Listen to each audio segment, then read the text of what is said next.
그의 고민은 48년 전 이 작은 마을에서 시작됐습니다. 히말라야 산맥 끝자락에 자리한 라다크. 헬레나 호지가 처음 이곳에 왔을 땐 자연과 교감하며 살아가는 이들에게는 가난도 차별도 없었습니다. 하지만 진보라는 이름으로 세계화가 라다크의 미래를 파괴하는 걸 봤죠.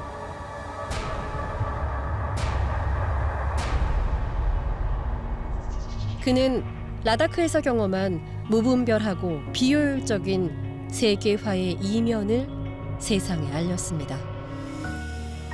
그리고 삶의 터전인 로컬을 지키기 위해 다국적 기업에 맞서 평생을 싸워왔는데요.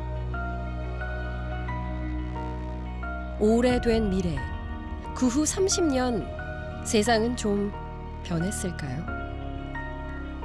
작지만 큰 로컬의 미래를 들어봅니다. Welcome to EBS Great Minds. I'm Helena Norberg Hodge, Director of the international non-profit Local Futures, one of the few that had not been affected by colonialism or by economic development.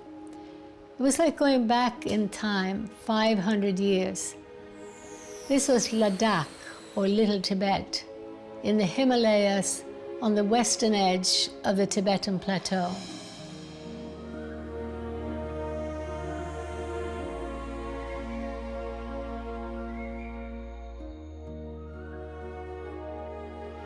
In this high-altitude desert, where resources were extremely scarce and technology simple, I encountered by far the happiest, most vital people I had ever met.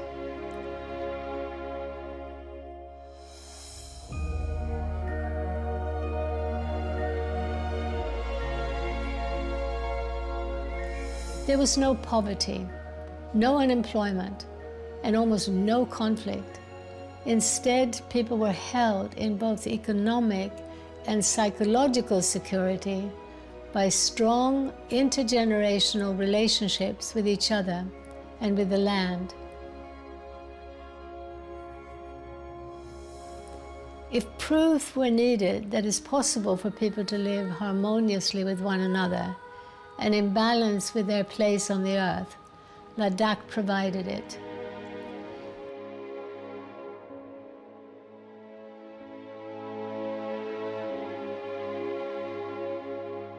Speaking the language fluently, I not only had the rare opportunity to get to know this rich ancient culture, but also to witness the arrival of the global economy and blow by blow its impacts on the environment, on the social fabric, and even on people's identities. I saw with my own eyes the creation of unemployment, poverty, pollution, divisiveness and conflict, and psychological breakdown, all in just a few years. How did this happen? The first blow was economic.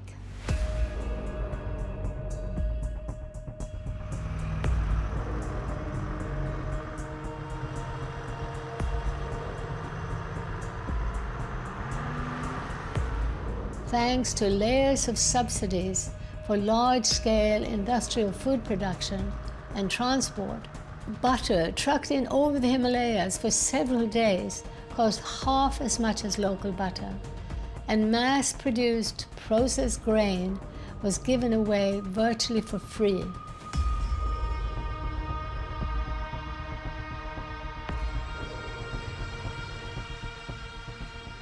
This made the local agriculture uneconomic almost overnight.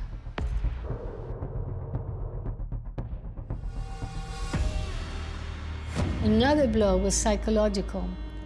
Images and implicit messages from the global media and advertising made farming, and in fact Ladakhi culture as a whole, look stupid and backward. The urban consumer culture, by contrast, appeared glamorous and exciting. a world in which everyone was beautiful and wealthy.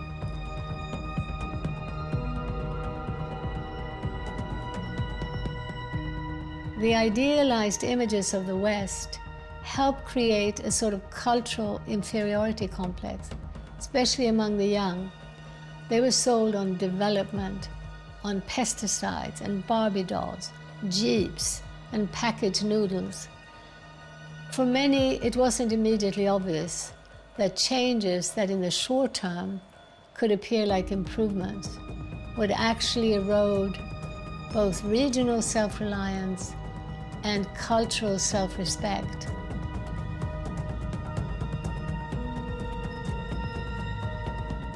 Over time, my direct experiences of both the old and the new, and the dramatic contrast between the two, fundamentally shifted my worldview.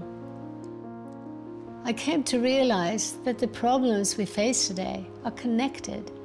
They share a common root cause, and that is in the modern economic system. This is in contrast to the dominant mainstream view, which says that the root cause of our problems is either overpopulation, innate human greed, or a mixture of both. But my experiences and research around the world have convinced me that it's possible for human beings to live in more collaborative and sustainable ways. Even on this crowded planet, there is a way forward that leads to more peaceful and truly sustainable ways of living. This will require that we let go of our old idea of progress, which says the past was miserable and that technological advancement will inevitably improve our lives. It'll ask us to be more holistic, and through that to become more humble. It will ask us to pursue more contextual approaches to knowledge. It'll ask us to come together and question the dogmas of corporate growth and globalization.